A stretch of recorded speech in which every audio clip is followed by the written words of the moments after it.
अस्सलाम वालेकुम वरहमतुल्लाहि वबरकातुहू। स्टूडेंट, आपका हमारे चैनल एजुकेशन वर्ल्ड में खुशामदीद। आज से हम एक नई सीरीज़ का आगाज़ करने जा रहे हैं जिसमें हम एसएससी 10 स्टैंडर्ड के ऑल सब्जेक्ट यानी पूरे मज़ामीन के पेपर पैटर्न के बारे में वीडियोस अपलोड कर दी जाएगी। स्टूडेंट, जिस तरह से इस पढ़ाई इम्पोर्टेंट है, लिखना इम्पोर्टेंट है, इसी तरह से पेपर पैटर्न का मालूम होना ज़रूरी है, क्योंकि पेपर पैटर्न के ज़रिए ही पता चलता है कि हमें कौन से सवालात पर्चे में पूछे जाएंगे, कौन से सवालात पर्चे में परमानेंटली पूछे जाएंगे और कौन से सवालात नहीं पूछे जा सकते, और किस टाइप से पूछे जाएंगे और किस तरह से पूछे जाएंगे, ये सब हमें पेपर पैटर्न के ज़रिए मालूम होता है। तो इसीलिए पेपर पैटर्न हमें ज़बानी याद रखना ज़रूरी है, क्योंकि जब अगर आपको पेपर पैटर्न याद होगा, पता होगा, तो जब आप पढ़ाई करोगे, जब आप बुक रीड करोगे, तो आपको कहीं अगर कोई इम्पोर्टेंट लाइन आएगी तो आप खुद ब खुद दिमाग अलर्ट कर देगा आपको कि हाँ, ये लाइन, ये सवाल एग्जाम में इस तरह से, इस टाइप से पूछ सकता है। तो इसलिए इस सब के लिए पेपर पैटर्न का मालूम होना बहुत ज़रूरी है। तो पेपर पैटर्न 2019 पिछले साल ये 100 मार्क्स का हुआ करता था, क्योंकि पिछले साल ओरल मार्क्स का हटा दिए गए थे, लेकिन किसी वजह से वापस ओरल मार्क्स ऐड किए गए हैं, जो 20 मार्क्स आपको स्कूल की तरफ से मिल जाएंगे। इसलिए आप उर्दू का पर्चा 80 मार्क्स का होगा। आज हम उर्दू का पेपर पैटर्न के बारे में देखेंगे। उर्दू का पेपर पैटर्न 80 मार्क्स का होगा, पेपर 80 पर्चे का होगा, 80 मार्क्स का होगा। तो और 20 मार्क्स आपको स्कूल की तरफ से मिल जाएगी, और 20 मार्क्स आपको टीचर अपने मुताबिक लिख सकता है कोई भी। चलिए वीडियो को स्टार्ट करते हैं। तो क्वेश्चन नंबर आप स्क्रीन पर देख सकते हैं कि 80 नंबर का पर्चा होगा, और इसमें पहला हिस्सा नर्स होगा।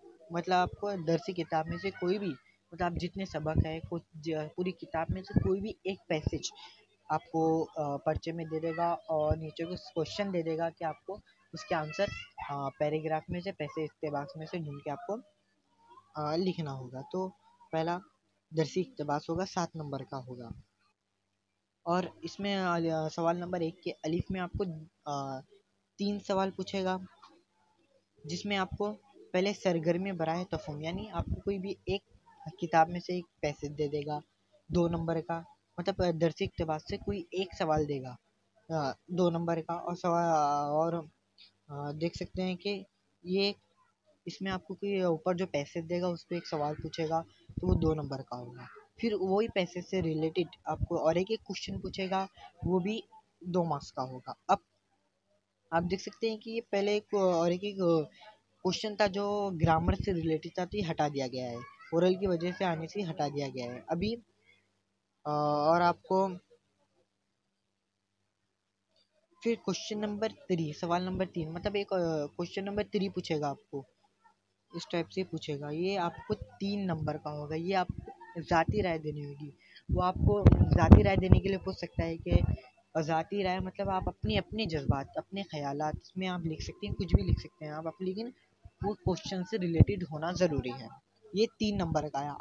आप इसमें अगर आपको कोई क्वेश्चन नहीं भी आता है, तो आप प्लीज़ इस क्वेश्चन नंबर 3 में जो ज़ाती राय है आप उस पर लिखिए, आपको ज़रूर मार्क्स मिलेगा।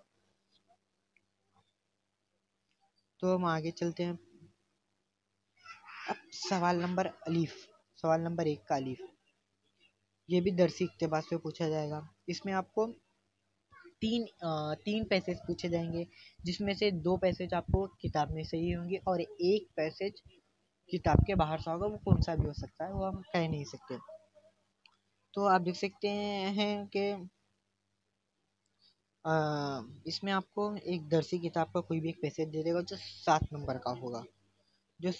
का होगा, और इस पैसेज यानी इक्तबास के बिना पर आपको नीचे 3 सवाल पूछेगा।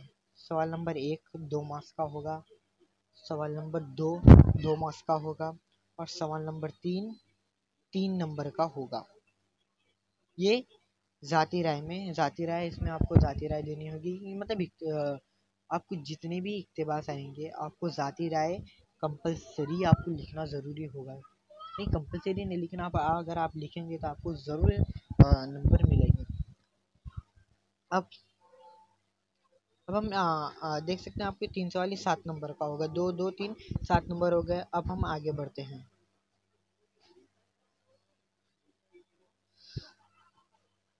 अब सवाल नंबर 1 का जिम। सवाल नंबर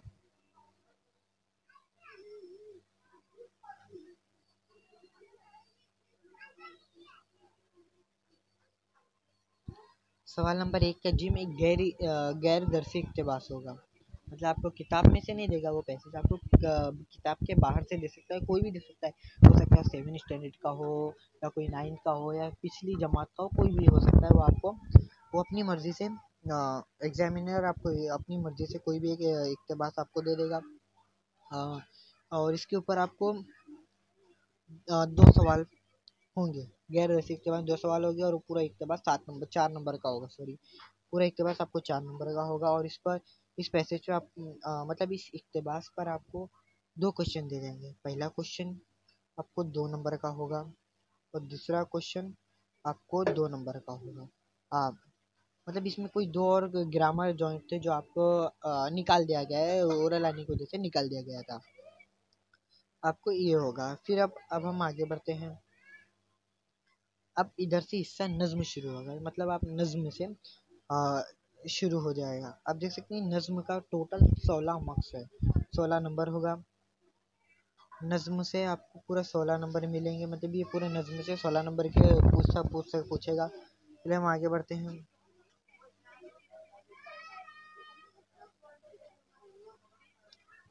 सवाल नंबर 2 का अलीफ। देख सकते हैं सवाल नंबर 2 का अलीफ दरसी नज़्म देगा, मतलब आपको किताब में से कोई एक नज़्म दे देगा और वो नज़्म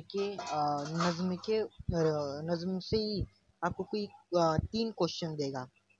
3 क्वेश्चन देगा। पहला क्वेश्चन 2 मार्क्स का होगा, दूसरा क्वेश्चन 2 नंबर का होगा और तीसरा इस्तेसानी कलामों पर बनी। आपको हो सकता है कोई इस्तेसानी कलाम बताइए, कोई ग्रामर रिलेटेड पूछेगा, या हो सकता है कि आपको कहेगा कि इसकी तशरीह कीजिए, या कोई इस्तेसानी कलाम का शेर और नीचे कलम बंदी कीजिए, वगैरह वगैरह पूछ सकता है। और इसके लिए इसकी वीडियो में इंशाल्लाह आगे अपलोड करने की कोशिश करूँगा। इस्तेसानी कलाम और वगैरह वगैरह ग्रामर वगैरह नज़्म की मैं कोशिश करूँगा वीडियो डालने की। तो ये 2 नंबर इस्तेसानी कलाम पर बनी 2 नंबर का होगा, तो इस तरह से 6 नंबर हो गए।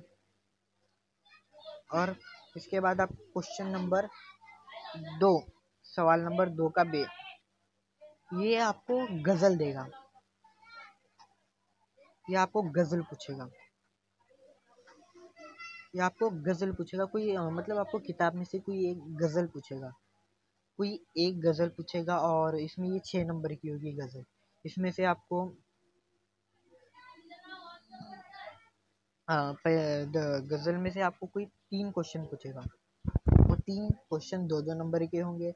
पहला सवाल दरसी ऊपर दी हुई गज़ल से रिलेटेड होगा, दूसरा भी ऊपर दी हुई गज़ल से रिलेटेड होगा और तीसरा इस्तेसानी कलाम पर बनी होगा।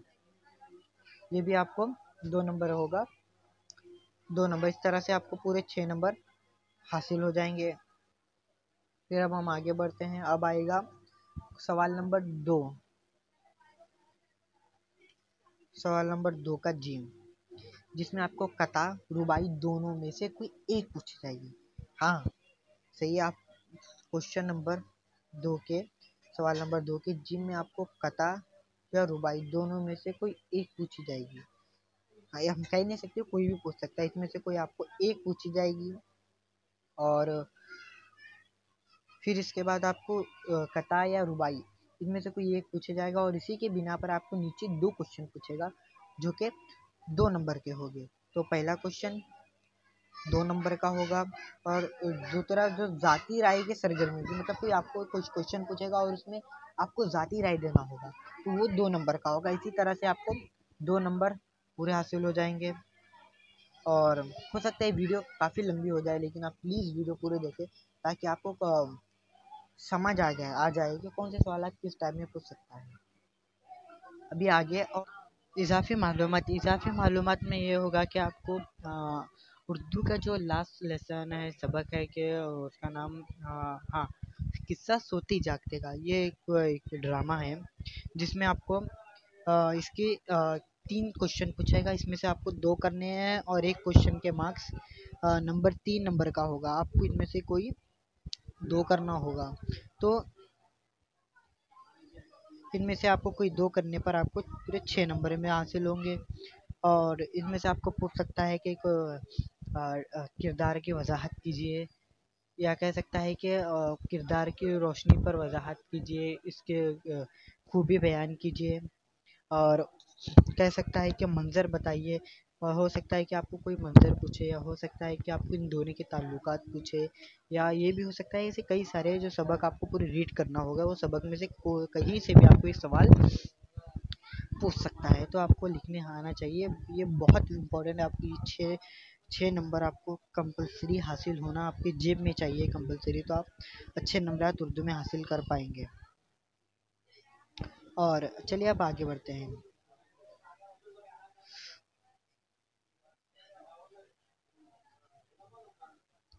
अब देखते हैं हिस्सा कवायद। हिस्सा कवायद का टोटल मार्क्स आप टोटल नंबर 16 मार्क्स का होगा। इसमें सवाल नंबर 4 के अलीफ में आपको कवायद पर बनी सरगर्मियों मतलब ग्रामर के ऊपर पूछा जाएगा। इसमें आपको पाँच क्वेश्चन पूछा जाएगा। 5 क्वेश्चन में से आपको पहले पे पूछेगा कि जुमलों की किस्में बताइए। जुमले की किस्में जुमले की किस्में हैं मुफरद जुमला, मुरक्कब जुमला और मुफरद जुमला, मखलूत जुमला। इससे आपको कोई 3 या 4 लाइन दे देगा और आपको पूछेगा कि इसमें से जुमले की किस्में पहचानिए। तो आपको पहचानने अगर सही आंसर पर आपको 2 नंबर हासिल होगा।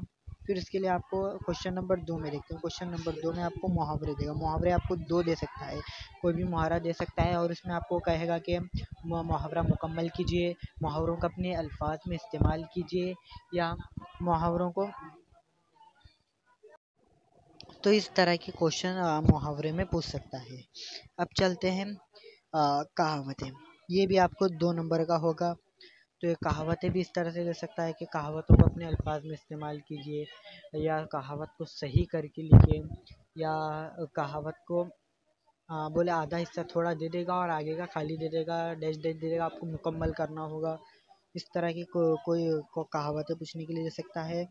और अब चलते हैं क्वेश्चन नंबर 4। ये सनत पूछेगा, ये कि सनतें आपको इसमें से कहेगा कि कोई 2 अशार दे देगा, अशार दे देगा, और उसमें से कहेगा कि आपको सनत की किस्म पहचाननी है। तो सनत हो सकता है सनत मुबालगा, सनत तस्हीह, सब सनतें आपको याद होना ज़रूरी है। इसमें से कोई आपको सही लिखने पर आपको 2 नंबर हासिल होगा।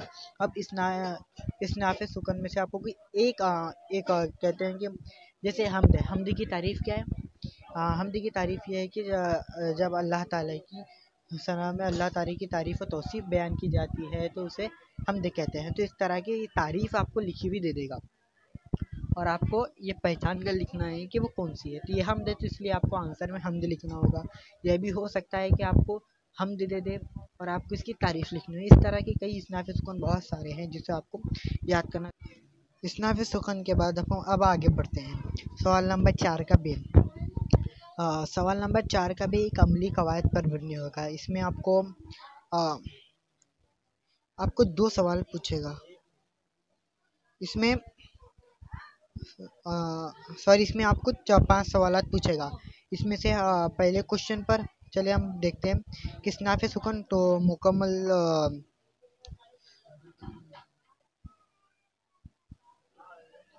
इस्नाफ़े सुकून अमली कवायद जो है वो 6 नंबर का होगा। इसमें 5 सवालात पूछेगा।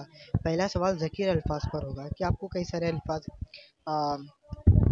दे देगा, और इसको हो सकता है अल्फाज के ऊपर मुश्तमिल एक सवाल होगा। तो ये 2 नंबर का होगा। और फिर अगर हम अब आगे बढ़ेंगे तो हम क्वेश्चन नंबर 2, लफ्ज़ के लिए फ़िक्रे और फ़िक्रे के लिए लफ्ज़।